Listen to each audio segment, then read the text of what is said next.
Last time on Pokemon SoulSilver, when I got to Goldenrod City to challenge Whitney's gym, I expected some garbage, but I never saw a Venusaur with Synthesis coming.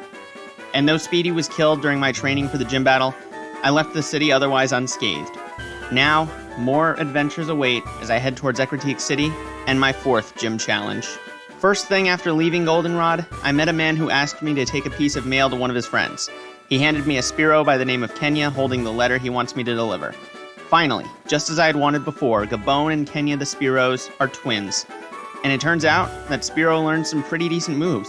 So if the time comes for either of them to join the team, they'll be forces to be reckoned with for sure. On the following route, I added yet another Pokemon to the team, in Bazooka the Horsea, an electric and fire type. I've gotta say, I love this typing and I wish it occurred more often, with only Rotom's Heat form having it in the unmodified games.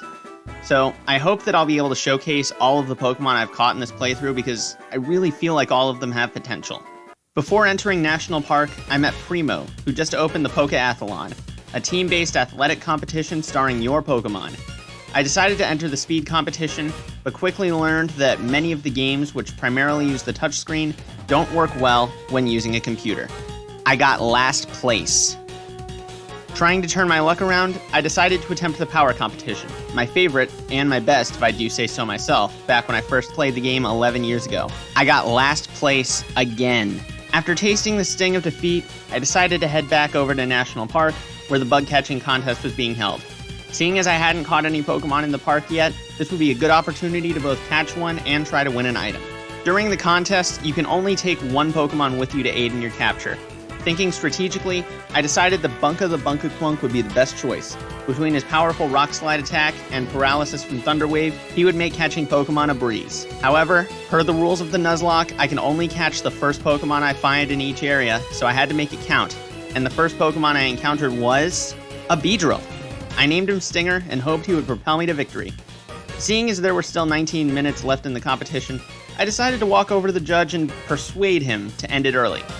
And wouldn't you know it, but it actually worked. With everyone else having very little time to catch anything of worth, Singer and I stood triumphantly as the champions of the bug catching contest.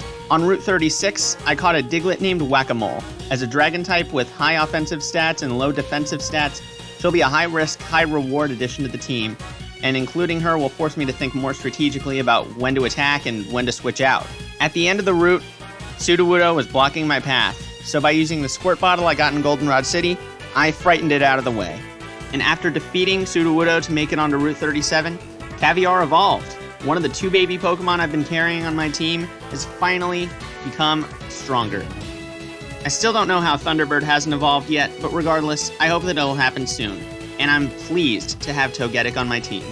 Then, I encountered yet another Pokemon, this time a Magneton. In hopes to catch it, I had Bunka use Thunder Wave to aid in its capture. I whittled down its health, but I quickly learned how deadly Metal Sound can be in combination with a special attacker. Bunka died as he lived, an invaluable asset, helping to build my team further. For that, I'll be forever grateful. He was on the team longer than anyone other than Spines, and he'll be dearly missed. Regardless, I had to continue unfazed. It's what Bunka would have wanted. So, I caught Magneton and named it War Machine, a fitting name seeing how it sought out death. I finally made it to Ecruteak City and decided to explore the ruins of the burned tower. There, I met the gym leader Morty and his friend Yucine, investigating the tower to try and find the legendary Pokemon Raikou, Entei, and Suicune. And if you just look through the massive hole in the floor, you'll see them. I captured Bunny the Nidoran and ventured deeper before encountering Silver. Believing that only a trainer as strong as him is worthy of catching the legendary beasts slumbering underneath the tower, he challenged me to a match and quickly learned his lesson. I really put him in his place. With an entirely new team other than his Croconaw, nothing stood a chance against my Pokemon. Once I finished my expedition through the tower, I decided to check out the local theater, where a Team Rocket grunt was making a fool of himself. He stood no chance in battle and left. A member of the audience thanked me for getting him out of there by giving me the HM for Surf. Thankfully, more Pokemon could learn it than with Cut and Rock Smash. And while Caviar would get the same type attack bonus from it, he has a wide variety of water type attacks, so ultimately, for some variety, I gave it to Rex. Meanwhile, before going into the gym, I had to replace Bunka, so I added Whack-A-Mole to the team and leveled her up.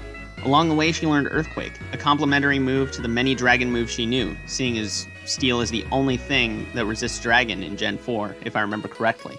After getting to the gym and challenging some of the trainers, Thunderbird evolved. Finally, I won't have to worry about putting her into battle, especially since I have a Thunderstone. From Pichu, instantly into Raichu. Now, with a fully evolved Pokemon on the team, the rest of the gym trainers were a breeze, leaving only Morty. To start the match out, he commands an old foe. Clefairy is back. In a clash of dragons, I worried that Whack-A-Mole might be in a bad spot. Oh wait, she already killed Clefairy. And when he sent out Golbat, I thought it would be time to give Thunderbird a spotlight. One critical hit, and I'm already halfway through the match. Next, Morty decided to use Furret, but I wouldn't let it walk all over me. So, Caviar quickly finished it off, leaving the gym leader with just one more Pokemon. And his ace in the hole, the trick up his sleeve, is a Haunter. Weird how a lot of the gym leaders seem to have Pokemon they had in the original games. Oh well. Like with all the other Pokemon in this match, it just couldn't take a hit. And just like that, Morty has been defeated in what I am sure is the easiest gym match I will have in this entire playthrough.